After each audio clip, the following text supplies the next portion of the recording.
5 minute کا مدرسہ 24 محرم الحرام، اور بات کریں گے قرآن فہم قرآن پر کہ اللہ تعالیٰ سورہ بقرہ آیت نمبر 152 میں فرماتے ہیں، سو تم مجھے یاد کرو، میں تمہیں یاد رکھوں گا، اور میرا شکر ادا کرو، میری ناشکری نہ کرو۔ تو دیکھیے اللہ کا ذکر کرنے کے فضائل ہیں ایک طریقے سے اس آیت میں، اور ذکر کی ترغیب کے لیے اس سے بڑی فضیلت کچھ بھی نہیں ہو سکتی کہ بندہ اتنی بڑی کامیابی، اتنی بڑی سعادت ہے کہ جب ہم اللہ کو یاد کریں تو اللہ تعالیٰ جو پوری کائنات کے خالق و مالک ہے وہ اس کو یاد کریں اور یاد رکھیں۔ ابو عثمان نہدی رحمۃ اللہ علیہ فرماتے ہیں کہ میں اس وقت کو جانتا ہوں جس وقت اللہ تعالیٰ ہمیں یاد فرماتے ہیں۔ لوگوں نے کہا کہ آپ کو یہ کیسے معلوم ہوتا ہے؟ فرمایا اس لیے کہ قرآن کریم کے وعدے کے مطابق جب کوئی بندہ مومن اللہ تعالیٰ کو یاد کرتا ہے تو اللہ تعالیٰ بھی اسے یاد کرتے ہیں۔ اس لیے سب کو یہ سمجھ لینا آسان ہے کہ جس وقت ہم اللہ کی یاد میں مشغول ہوں گے تو اللہ تعالیٰ بھی ہمیں یاد فرمائیں گے۔ اور کتنا خوبصورت وقت ہے یہ کہ میں اللہ کو یاد کر رہی ہوں، اللہ کا ذکر کر کے خوش ہو رہی ہوں، اور اس یقین رکھتی ہوں کہ اللہ رب العزت بھی عرش پر مجھے یاد کر رہے ہوں گے۔ اور اگر آپ بھی بہت دل کے کانوں سے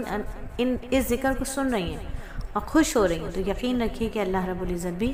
آپ کو عرش پر یاد کر رہے ہیں اور آپ کو دیکھ کر خوش ہو رہے ہیں۔ تو اس آیت میں اللہ کے ذکر کے ساتھ ساتھ شکر کی بھی تعلیم دی گئی کہ دونوں ہی مطلوب ہیں، کیونکہ دونوں کا آپس میں تعلق ہے، اور اس طرح کے ذکر اللہ تعالیٰ کی ذات کے دھیان کے ساتھ کیا جاتا ہے، جبکہ شکر اللہ تعالیٰ کی نعمتوں کو یاد کر کے کیا جاتا ہے، یعنی دونوں طرف ہی اللہ تعالیٰ کی یاد ہوتی ہے، اللہ تعالیٰ کی یاد ہوتی ہے اور اللہ تعالیٰ سے قریب ہونے کا راستہ ہے۔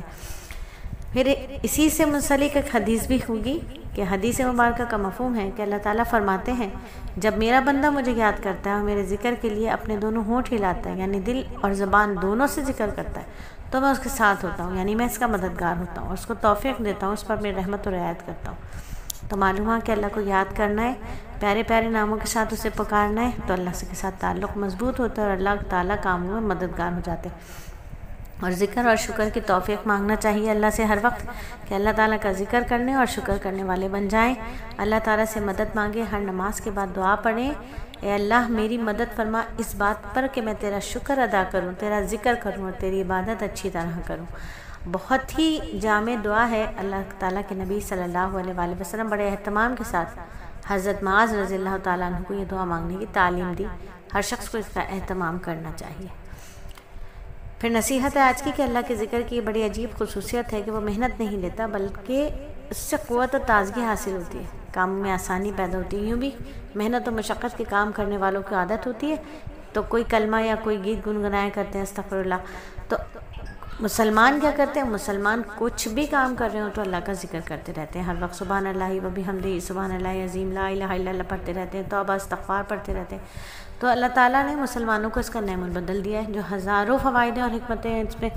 ذکر کرنے والے کے دل میں اللہ کی عظمت پیدا ہوتی ہے، اللہ تعالیٰ کے احکام بجا لائے گا اور لوگ اس کے حقوق ادا کرے گا۔ ذکر روح کے غذا ہے، روح کو طاقت قوت ملتی ہے، جیسے اناج کھانے سے جسم کو تر و تازگی اور طاقت ملتی ہے، اسی طرح اللہ کا ذکر کرنے سے روح کو طاقت و قوت ملتی ہے۔ ذکر کرنے والے کا دل مطمئن رہتا ہے، حالات سے متاثر نہیں ہوتا، سب ایک دوسرے کو اپنا غم سناتے ہیں، لیکن جو ذکر کرتا ہے اللہ تعالیٰ اس کے دل کو غم پروف کر دیتے ہیں۔ جیسے واٹر پروف گھڑی،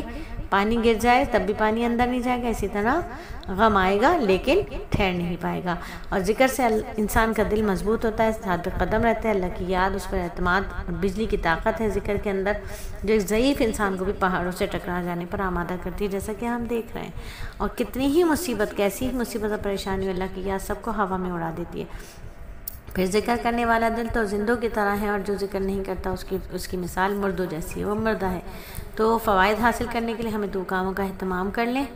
موقع محل کی مسنون دعائیں یاد کر لیں اور ان کو مانگنے کا معمول بنا لیں۔ کھانے سے پہلے، کھانے کے بعد، گھر میں آتے جاتے، بیت الخلاء میں آتے جاتے، مجلس سے نکلتے وقت، مجلس میں شامل ہوتے وقت، وضو کرتے وقت، وضو کے درمیان کی دعا، نماز کے بعد کی دعا،